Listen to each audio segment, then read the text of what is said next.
Salam sehat saudara-saudariku, semoga Anda selalu terhindar dari segala sakit dan bahaya apapun. Ada seorang anak muda mengisahkan hidupnya. Dia mengatakan bahwa hidupnya mulai berubah sejak dia mulai mengenal Yesus.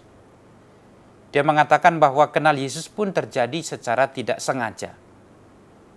Waktu itu dia diminta oleh temannya, teman kosnya, untuk mengantar dia ke pertemuan orang muda.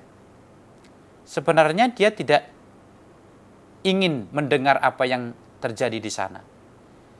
Dia hanya diminta untuk mengantar, lalu setelah diantar dia boleh pulang. Namun begitu mereka tiba di tempat yang dituju, waktu itu katanya hujan deras, dan dia terpaksa menunggu. Sambil menunggu di selasar ruang pertemuan itu, dia mendengar samar-samar pengajaran tentang Yesus kepada orang-orang muda. Nah, sejak itulah dia mulai merasa tertarik dan akhirnya ingin dibaptis menjadi seorang Katolik. Sejak itu pula ia merasakan bahwa hidupnya mulai banyak berubah. Saudara-saudariku yang terkasih, kisah anak muda ini menunjukkan bahwa pengenalan akan Yesus itu membawa kebaruan. Yesus membawa kebaruan dalam dunia. Ia juga membawa kebaruan dalam diri orang-orang yang mengenalnya.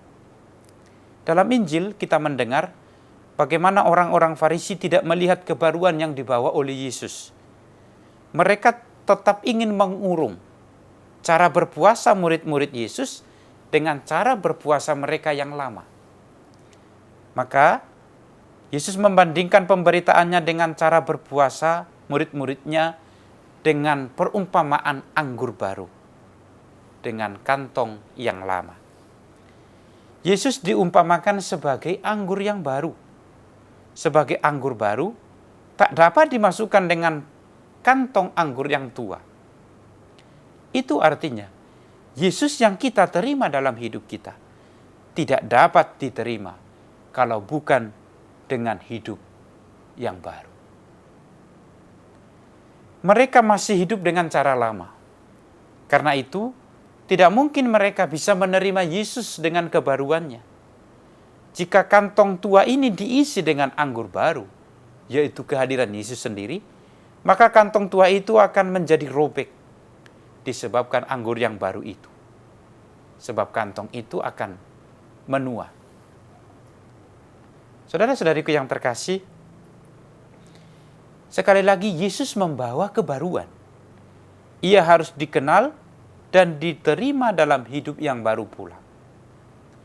Bahwa pola hidup kita sebagai orang beriman tidak boleh dikurung dalam peraturan-peraturan Yahudi yang lama.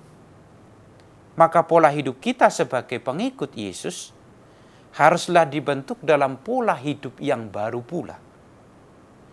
Siapapun mulai mengenal Yesus, siapapun yang sudah mengimani Yesus, harus sampai pada hidup yang baru. Harus berubah dari cara hidup yang lama ke cara hidup yang baru. Tidak mungkin Anda mengatakan mengimani Yesus tanpa Yesus ini membawa kebaruan hidup dalam tindakan-tindakan Anda. Saudara-saudariku yang terkasih, sudahkah pengenalanmu, sudahkah imanmu akan Yesus membawa kebaruan dalam hidup? Jangan-jangan Anda menerima Yesus, beriman kepada Yesus sebagai anggur baru, tapi masih dalam cara hidup yang lama. Jika itu terjadi, maka hidup beriman kita tidak pernah berguna. Tuhan memberkati.